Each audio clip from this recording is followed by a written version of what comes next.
Hey there, sleepyhead. I'm not sure what happened either.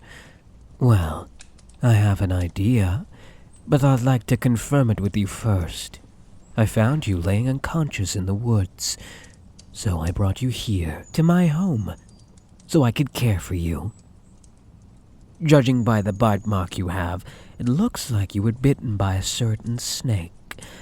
Do you remember seeing a snake before you fell unconscious? That's what I thought. And what did the snake look like? Yup, that's the one. It's a somewhat common snake around these woods, and when it bites something, it leaves a very unique bite mark, because it has 8 fangs. You have the same type of bite mark on your leg. I guess that settles the culprit. Well, I've got good news, bad news, and worse news. The good news is the poison isn't life-threatening, so your life isn't in any danger. The bad news, though, is that it's paralytic. You won't be able to move, mostly, although you can still move your eyes, breathe, and talk, obviously. The worst news is that it's largely incurable. There isn't a medicine or spell that can cure it. At least, there isn't a spell you can cast on others to cure it. Although, self-targeting spells can. Which might seem pointless since you're paralyzed. How can you cast a spell on yourself? But it's theoretically possible. And the poison won't wear off with time either. You're stuck with it. Well, maybe I worded it weirdly. You can't actually cast a spell on yourself when you're paralyzed, obviously, but if you form a certain familiar contract and become someone's familiar, then when that master or mistress casts a spell on themselves, they can share it with the familiar, as if the familiar had cast it on themselves. Does that make sense? I happen to know the spell that could cure you, so if you become my familiar, I could cure this poison for you. Well, it's not that simple. Do you want to become my familiar? Because you know this contract would magically enforce your obedience to me, so if I gave you an order, you would magically be complied to obey it. So if I ordered you to jump, for instance, your legs would move on their own, and you would jump even if you didn't want to. It's not something most people would agree to, I think. I'm guessing this is a decision you need to do some thinking about, right? Well, if you're going to maybe become my familiar someday, how about we do some introductions? My name is Suko. And as you can tell from my many tales, I'm a kitsune, or a fox boy in a more colloquial term. And may I have the pleasure of knowing your name? That's a lovely name. I've already committed it to memory. Oh, are you staring at my tails? Don't worry, it's not rude. Well, actually, I think most people would find it rude, but I don't mind if it's you. I guess you're a special exception. Do they fascinate you? You know, if you decide to become my familiar, then we should get more familiar. Am I right? Pardon the pun, but if you do want to touch them, then go ahead. They're all yours. Oh my God, I'm sorry. I completely forgot you were paralyzed for a second. I'm sorry. That was really, really insecure of me. But if you like, I can move my tails across your hand. I'm not sure if you'd be able to feel them, but it's worth a shot. Would you like that? Okay. Do you feel that? I'm glad you can at least move your mouth. It's nice to see you smile. You deserve to be happy. You didn't deserve something like this happening to you. Oh, sorry. Was I talking like I know you? Well, I guess in a way I feel like I do.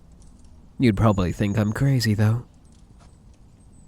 Say, do you believe in reincarnation? I do. But rather than believe, I think it would actually be accurate to say I know. You see, people have these auras.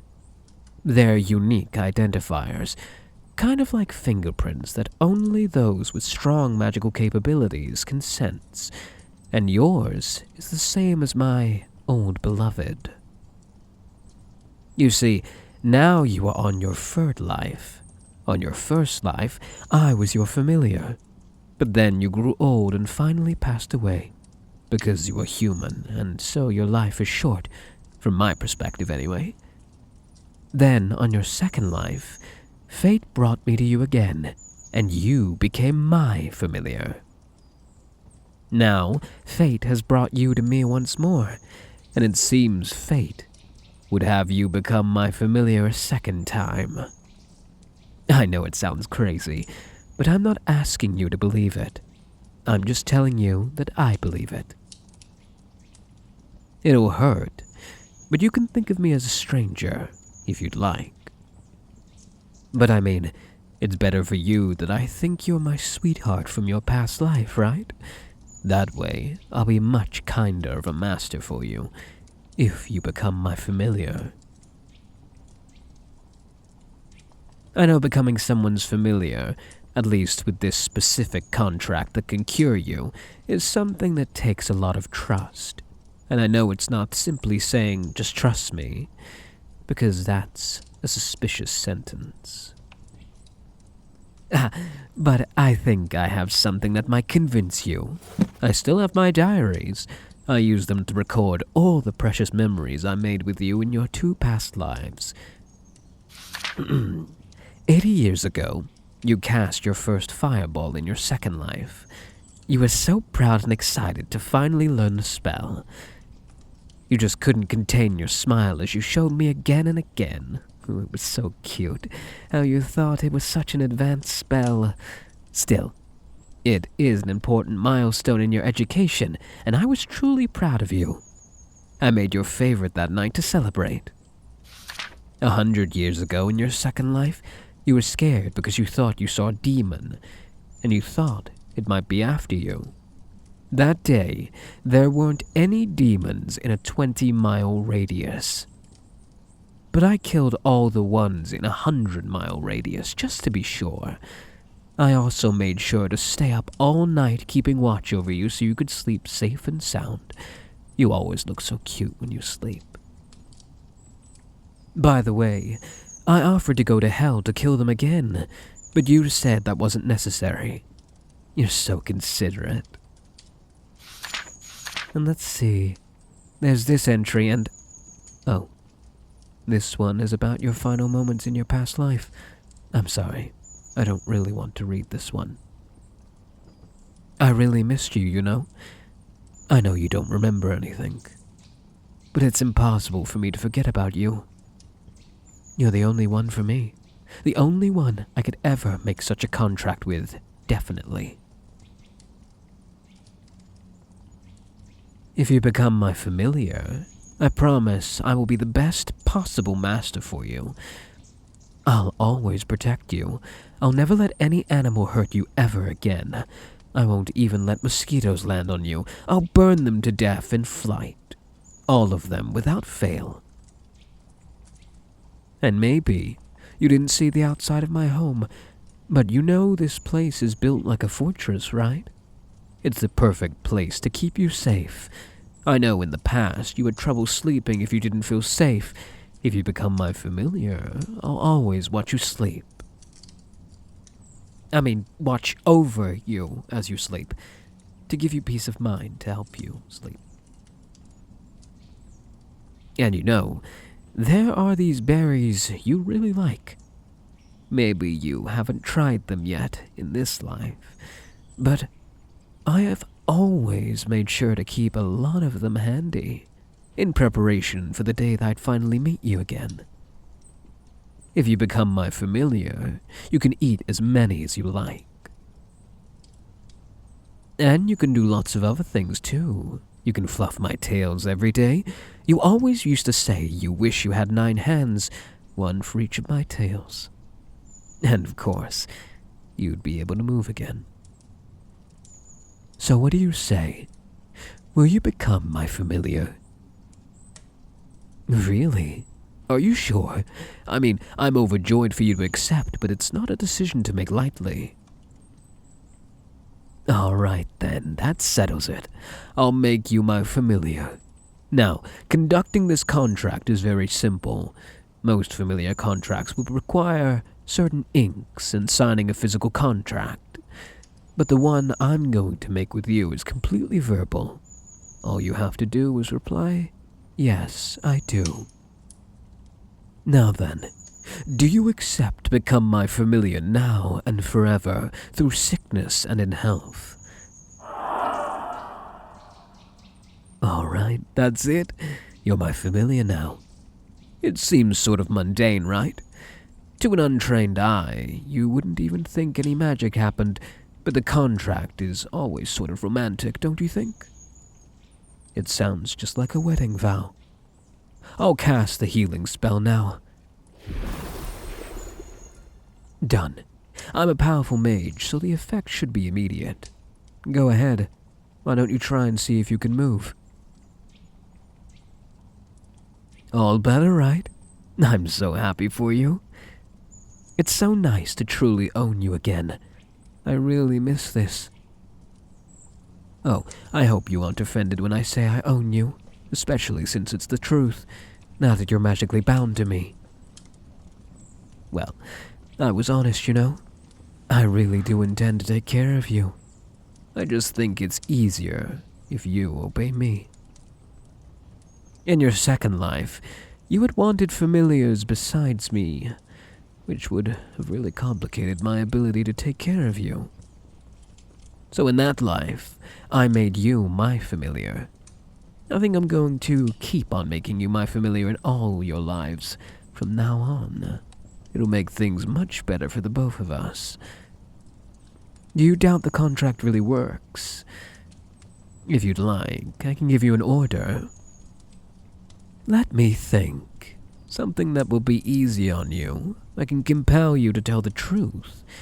Let's start with that. Answer me honestly. Are you thinking of running? Really? I thought for sure you were at least considering it. I'm so proud of you. I should give an order just in case you change your mind, though. I order you to never try and escape from me. You know, I'm really curious about your experience in this life so far. Tell me, are you single? Yes, damn right you better be. Sorry, I couldn't hold it back. But you're a bit mistaken. You're not single anymore. Because from now on, you're with me. Do you have any exes, by the way? And theoretically, how would you feel if they died? Oh, that simplifies things. Let's see. I'm a bit scared to ask this next one. And I know you just met me in this life, but do you like me?